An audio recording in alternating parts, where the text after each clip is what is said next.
Oi gente, eu sou a Duda e hoje nós vamos conversar sobre Menino de Engenho e Doidinho, do autor paraibano José Lins do Rego. Tenho certeza que muitos de vocês conhecem ou até já leram algo, do José Lins do Rego, um autor tão famoso da nossa literatura brasileira que contribuiu tanto com o seu ciclo da cana-de-açúcar, que justamente inicia aqui em Menino de Engenho, sua estreia literária, publicada originalmente em 1932. Muita gente teve contato com os livros do autor na escola, eu imagino, eu não tive, mas são livros que nós podemos procurar independentemente de escola, tá, gente? Porque a gente tem muita essa ideia de alguns livros pensando em vestibular, pensando nas escolas paradidáticas, enfim, e são livros preciosos da nossa literatura, livros tão incríveis, com tanto para nos contar, com tanta história, com tanta beleza, com tanto conteúdo, e às vezes a gente deixa passar, porque fica lembrando dos tempos de escola. Esse aqui pra mim foi uma grata surpresa, um livro que já estava na minha wishlist há muito tempo. Eu queria muito começar a ler esse ciclo da cana-de-açúcar do José Lins do Rego, inclusive eles estão nos 1000 livros para ler antes de morrer, sabe aquele livro que a gente comenta aqui? Tem tanto o Menino de Engenho quanto o livro Fogo Morto, que fazem parte desse ciclo do autor. Já dá uma pequena ideia, de como esses livros são importantes e como às vezes a gente nem conhece ou deixa passar, e são histórias tão incríveis com tanto a nos dizer. Vou começar então pela ambientação dos engenhos, afinal de contas temos aqui o ciclo da cana-de-açúcar, justamente ficou conhecida como tal por conta da ambientação desses grandes engenhos que fizeram parte aí da história do Brasil por tanto tempo, mas que aqui no livro já estava começando essa fase de declínio das mudanças dos engenhos para a usina. A gente não vê isso nesse livro especificamente, a gente vê mais ainda o engenho em completa produção, que é o engenho do avô do protagonista, o Santa Rosa, mas a gente já vê um pouquinho pela visão dele vendo os vizinhos. Alguns vizinhos realmente já estão em fogo morto, que eu descobri que é o termo, o título justamente do último livro que encerra o ciclo da cana-de-açúcar é Fogo Morto, e eu entendi aqui o termo, que é justamente quando o engenho morre, ele entra aí em fogo morto, entra em falência. Mas a gente vê pouco isso aqui, a gente já vê alguns indícios através dos vizinhos. O engenho do avô do protagonista ainda está em completa produção. E essa parte a gente vê aquele sistema patriarcalista rural, e que por mais que já tivéssemos aqui passado pela abolição da escravidão, não simplesmente magicamente acabou a escravidão no Brasil, muito pelo contrário. Aqui justamente tem todo esse sistema nos senhores de engenhos que tinham ali em suas terras os escravos que praticamente continuavam trabalhando num sistema que é quase escravidão, Eles ganhavam muito pouco, comiam muito pouco, tinham uma alimentação muito reduzida, trabalhavam o tempo inteiro. A gente vê muito disso através dos olhos de uma criança aqui.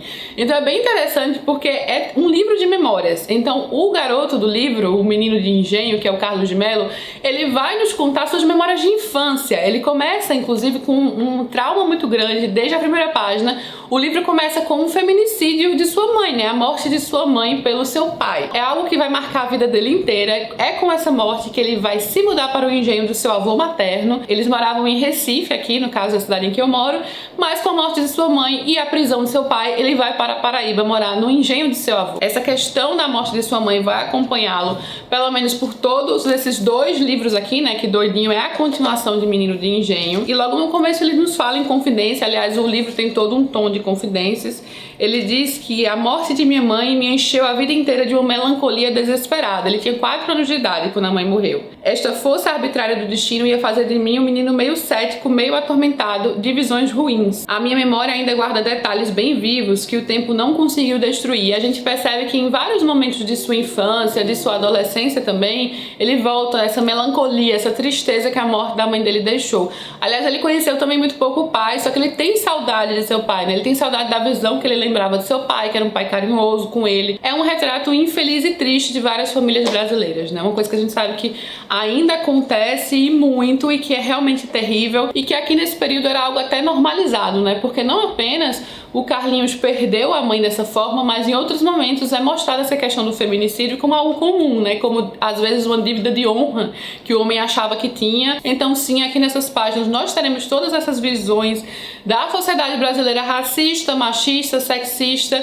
através dos olhos de uma criança em crescimento, Então muitas vezes ele vê essas coisas como naturalizadas, como algo realmente normal, como a ordem normal das coisas. E a gente sabe que a sociedade brasileira foi construída em cima de tudo isso, E que apenas hoje em dia que as pessoas estão realmente cada vez mais se desconstruindo, cada vez mais conscientes da nossa realidade, das injustiças sociais tremendas. Tem uma passagem aqui, por exemplo, que marca muito no livro, quando o Carlinhos está pensando justamente, né, ele começa a pensar aos poucos, claro, ele é uma criança, então ele analisa e ele, como ele tem essa voz de memória, né, essa voz de recontar, ele às vezes interrompe justamente para refletir sobre aquilo que ele via, sobre como ele pensava na época, né. Eu achei muito marcante o momento em que ele fala sobre todas aquelas pessoas do engenho do seu avô, né, todos aqueles trabalhadores praticamente escravos, mesmo após a abolição da escravidão, porque as coisas não funcionaram exatamente assim, né, acabou a escravidão, todo mundo feliz. Não foi assim, ainda hoje não é assim. Então aqui ele pensa, por exemplo,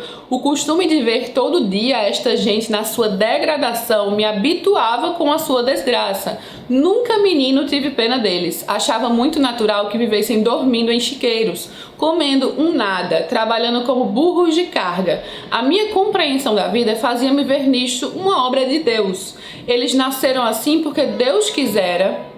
E porque Deus quisera, nós éramos brancos e mandávamos neles. Mandávamos também nos bois, nos burros, nos matos. Você para ler passagens assim, e não apenas essas, mas basicamente o livro inteiro, né? O que o Carlinhos vê ali, como o Carlinhos está inserido nessa estrutura social, né? Numa posição de prestígio, de grande privilégio, como um menino, filho de um senhor de engenho, um menino branco, um menino rico. E realmente cai o peso aqui nesse livro de toda a dívida histórica que o Brasil tem, de realmente das grandes injustiças que foram perpetuadas, normalizadas, passadas de pai para filho, que construíram a sociedade brasileira repleta das grandes e graves injustiças sociais, contrastes sociais, e que estão aí até hoje, né? Porque as coisas simplesmente não se resolvem de uma geração para outra. Eu acho que sim, hoje em dia a gente tem muito mais consciência, mas que ainda estamos longe de chegar realmente no ideal em questões como, por exemplo, racismo, machismo, sexismo, coisas que foram realmente tão graves aí ao longo dos séculos na história do nosso país.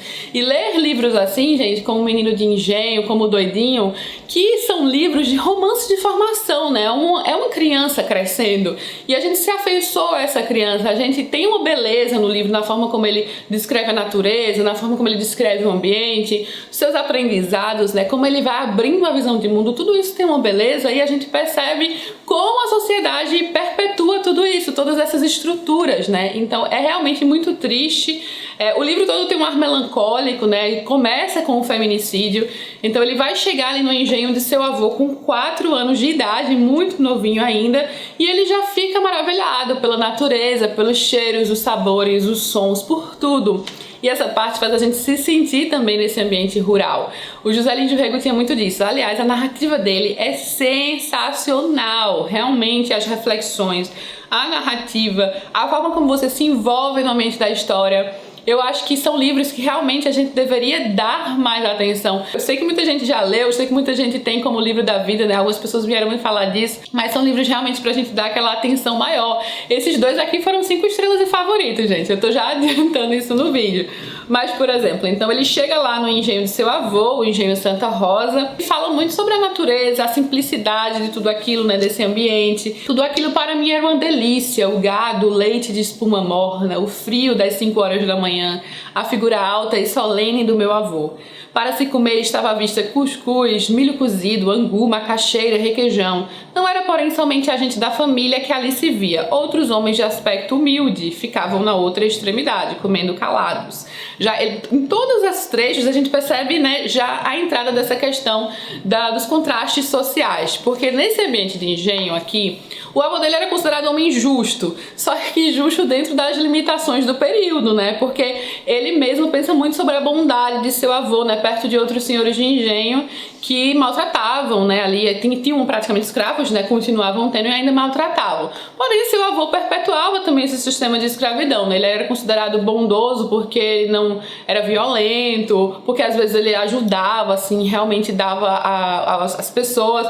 Porém, a gente sabe que a riqueza dele veio tudo em cima dessa escravidão, desses trabalhadores, né? Então, assim, é uma limitação da bondade conhecida no período e vista pelos olhos de uma criança, claro, porque se ele está ali inserido naquela estrutura, ele tem limites de até onde essas reflexões podem chegar. Eram os oficiais, carpinas e pedreiros que também se serviam com o senhor de engenho, nessa boa e humana camaradagem do repasto.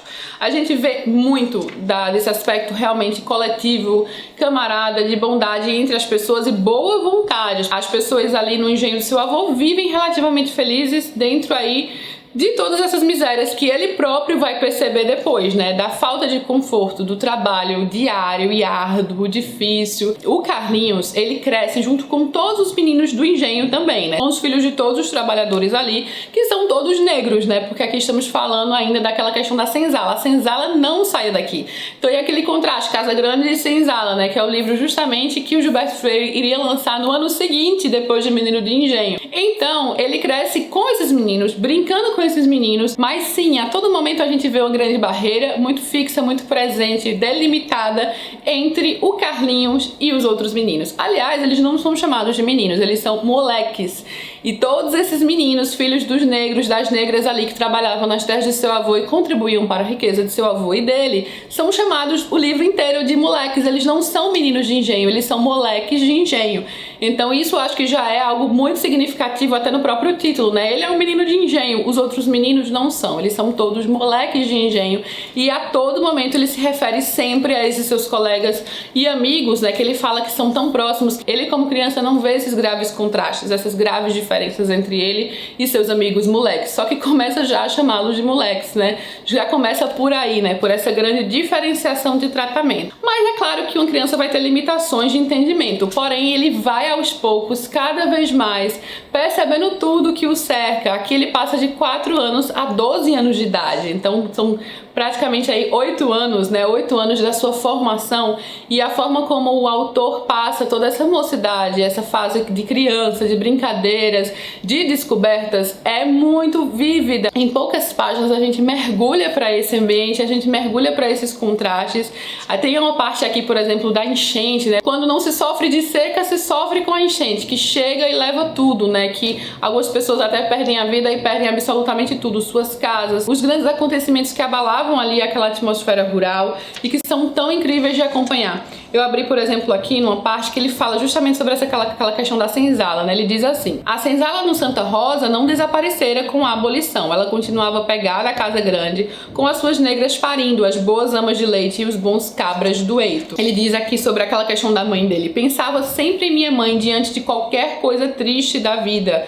Esta lembrança vinha me acompanhando em todos os caminhos da minha sensibilidade e informação. Este livro aqui termina justamente nessa mudança dele do engenho para a escola, que só vai acontecer quando ele tá ali com seus 12, 13 anos de idade. Essa questão da visão de criança, assim, narrador criança, percebendo as graves injustiças sociais. Eu lembro muito do livro O Sol é para Todos, da Harper Lee também, né, que é contado por uma menina de 8 anos de idade. E aí ele vai pra escola, né, as pessoas falam que na escola ele vai endireitar, porque ele é um menino muito solto, muito levado, né, que tá ali sempre sozinho, andando por aí. E aí é que a gente chega em Doidinho, que é um livro já um pouquinho mais grosso e que ele vai intensificar esses contrastes de visão de mundo, né, porque ele saiu ali do engenho, ele não tá mais naquele ambiente protegido. Aqui em Doidinho ele está num ambiente escolar, ele aqui está em Itabaiana, que é uma cidade perto do engenho do seu avô, e ele vai para um ambiente muito rígido. Aqui tem uma pedagogia arcaica, aqueles que era palmatória, que usavam a violência nos alunos, até ridicularizavam os alunos.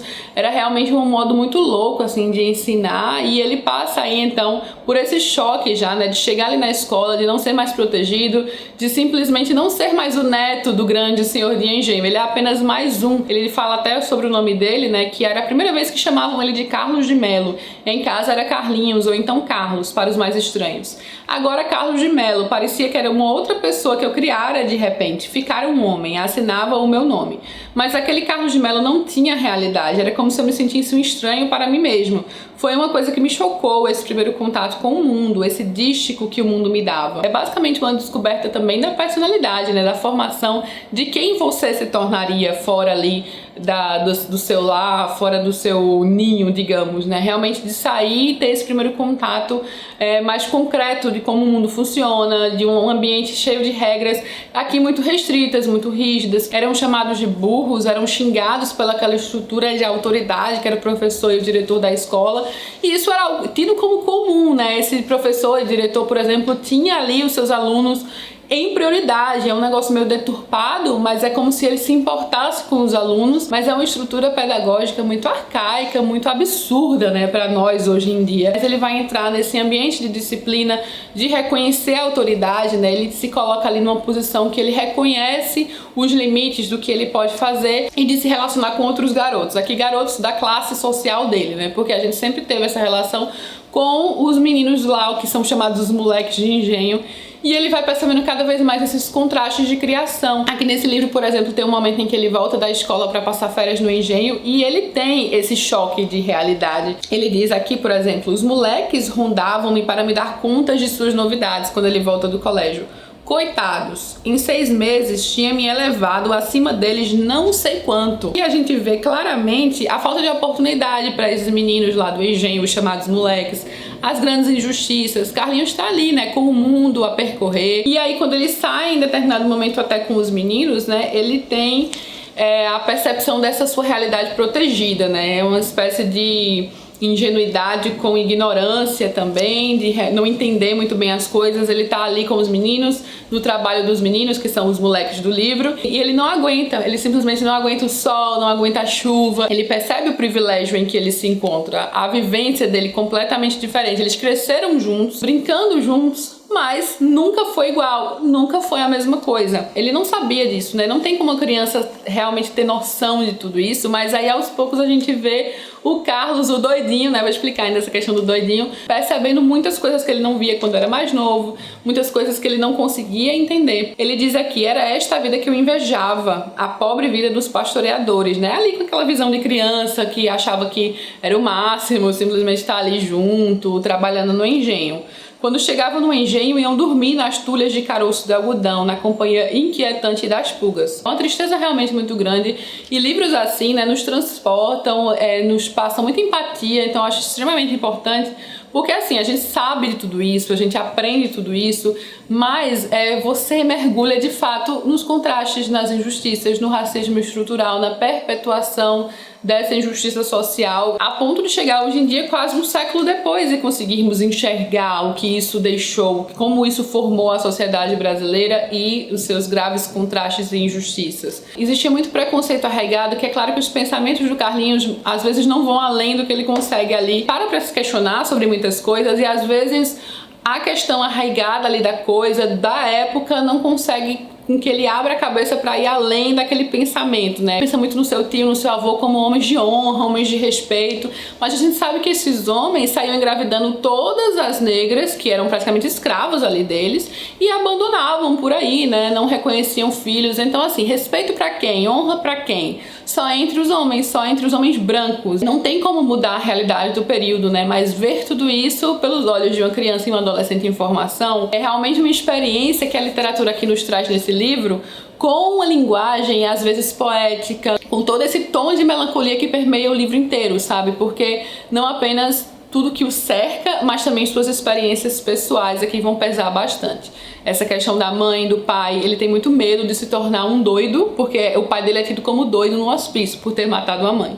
E ele tem muito medo de que seja hereditário, e aí ele ganha esse apelido na escola não por causa disso, né? O apelido dele é Doidinho, é o apelido que os garotos o chamam, porque sempre tem esses apelidos escolares. Chamavam-me de Doidinho. O meu nervoso, a minha impaciência mórbida de não parar em um lugar, de fazer tudo às carreiras, os meus recolhimentos, os meus choros inexplicáveis. Não repelia o apelido, todos tinham o seu, porém depois ele fica cada vez mais perturbado com esse apelido, porque questões psicológicas vão pesando em sua cabeça, né? Como eu disse, essa questão da morte da mãe dele e do que o pai dele fez é um trauma que vai ter consequências na sua formação. E a linguagem, as palavras que o José Lins do Rego usam são muito sensíveis e entram, sabe, fundo, tanto nas reflexões da sociedade, do cotidiano, como também na profundidade psicológica que o Carlos de Melo Carlinhos vai cada vez mais entrar aí. O despertar sexual, os primeiros amores de colégio ali, o primeiro amor foi uma prima, mas aí tem também no colégio, então tem todas essas questões do ambiente escolar, né, de rivalidade entre meninos, de grandes amizades. Ele realmente encontra uma grande amizade aqui no colégio, e a forma terna e sensível como esses garotos se relacionam, pelo menos ele com esse grande amigo dele que é o Coruja, né. Realmente o ambiente escolar não é fácil aqui, há muitas brigas, há muitas intrigas, há aquela crueldade, né, juvenil que que existe em ambientes escolares com muito bullying, e aqui numa época em que não se falava de bullying. Então sim, assim, tem tudo isso, você entra nesse universo, entra até a questão da homossexualidade aqui nesse ambiente escolar também, que era algo que eu não esperava no livro, né, por conta da época. Há muita riqueza aqui a todo momento no livro, sabe? A chegada do cinema na cidade, você se transporta para essa cidade pequena com os cheiros, os sons, as cores, para a época, para também o ambiente de engenho. Realmente é um livro muito especial, sabe, em narração, em tudo. E a gente vai passando aqui por todo esse processo de amadurecimento e de novas percepções, novas descobertas, e Doidinho trouxe muitas reflexões. Eu acho que realmente ele entrou mais profundamente nas questões sociais, nas reflexões que já o Menino de Engenho nos traz, sabe? Só que esse aqui focado nesse ambiente de engenho e na visão de um menino mais novo ainda, né? Como o Carlinhos aqui já é mais velho, ele pode analisar mais, opinar mais e realmente acordar para o mundo, né? Abrir aí os seus horizontes. É isso que acontece aqui, mas sem perder também essa questão bucólica da atmosfera, a questão das raízes e pertencimento ali dele com o engenho. O final desse livro vai deixar isso bem claro, sabe? E você fecha o livro com muitas emoções, muito envolvida. Eu realmente fui tragada aqui para esse universo do engenho, e o autor fala de tudo isso com toda a propriedade do mundo, porque aqui a gente tem até uma ficção meio autobiográfica, né? Temos aqui grandes semelhanças entre a vida do José Lins do Rego e o seu Carlinhos. Aqui atrás, nessas edições da Global Editora, que são tão lindas, né? São edições que se complementam aqui para formar o menino. Tem alguns extras, sempre tem uma introdução com algumas questões da história que eu prefiro pular para ler depois, né? Para não pegar spoiler, mas eu sempre adoro quando tem esses textos complementares. E ao final tem cronologia da vida do José Lins do Rego. E desde o primeiro tópico da cronologia você percebe grandes semelhanças entre o autor e o seu personagem, né? Ele também tinha esse avô materno, que era um senhor de engenho em Pilar, na Paraíba. E com o falecimento de sua mãe, 9 meses após seu nascimento e o afastamento do pai, ele passa a viver sob os cuidados de sua tia Maria Lins. Mesma coisa que acontece com Carlinhos, vai morar no engenho do avô materno, vive ali sob a proteção de uma tia também chamada Maria na história. Então a gente percebe aqui as similaridades entre o autor e o personagem, que com certeza contribuíram bastante para ele passar tudo isso de forma muito vívida, de uma forma que você se transporta para o livro. Mas também conta muito o dom com as palavras, né? Isso sempre vai contar quando se fala de uma história emocionante, de uma história sensível e de um retrato da história do Brasil também, né? Que nós temos uma ficção regionalista muito famosa, de muito sucesso, justamente por ser um pedaço da história do nosso país, da história do nosso povo. Aqui temos a história de Carlinhos, mas também temos a história de tantos outros brasileiros que vêm junto com a história de Carlinhos e que contribuíram para formar a nossa sociedade. Eu tô meio rouca agora, eu não sei porquê. E, gente, eu sei que eu falei muito aqui nesse vídeo a ponto de ficar rouca, mas ainda tem muito mais a ser dito sobre esse livro. Eu preciso mostrar pra vocês minha edição. Minha edição é toda marcada. Realmente, se eu pudesse, eu passava aqui horas ainda conversando sobre o livro, que além de marcada, ela é toda também cheia de comentários.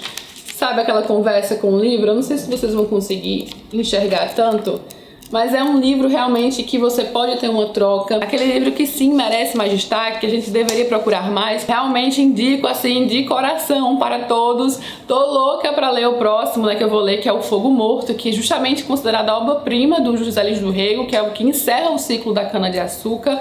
Mas esses dois aqui, ó, são muito especiais, e eu acho que a leitura dos dois em conjunto enriquece muito mais, de verdade, enriquece muito mais quando você lê um seguido do outro, já que esse aqui é tão fininho, porque esse aqui vai realmente ampliar e aprofundar mais questionamentos que vêm e que começam aqui em Menino de Engenho. E ele tá afiadíssimo, sabe? Realmente aqui é uma das melhores ambientações. Tanto é, né, conhecido como um dos grandes romances regionalistas brasileiros, não à toa. Eu fiquei muito feliz de conhecer o José Lins do Rego, ainda que tarde, né, porque eu poderia ter lido mais nova. A faixa etária desse livro é muito ampla. Estamos falando aqui de uma criança, gente, uma criança em formação. Então ali já na pré-adolescência, adolescência e aí por diante é só mergulhar na leitura. Essas edições da Global estão muito lindas, que foi quem me convidou para ler José Lins do Rego. Muito obrigada, Global. Estou empolgadíssima para a próxima leitura, que vai ter vídeo no canal também, Fogo Morto, ainda este mês de abril, né? Por volta ali do final do mês, nos últimos dias do mês, eu volto aqui pra gente conversar sobre Fogo Morto, que eu já tô aqui naquelas expectativas altíssimas depois da experiência incrível que foi ler Menino de Engenho e Doidinho. Eu quero muito saber se alguém aí já leu esses livros, me conta o que você achou, se quer ler. Espero que eu tenha incentivado a leitura deste livro tão incrível, porque realmente entrou nos favoritos. Vamos continuar a conversa aqui embaixo, gente. É realmente a melhor parte, que eu quero muito saber o que vocês acharam. Não esquece de curtir o vídeo, se inscrever no canal para receber os vídeos em primeira mão. E ainda este mês conversaremos mais sobre José Lins do Rego. Beijo enorme a todos e até a próxima.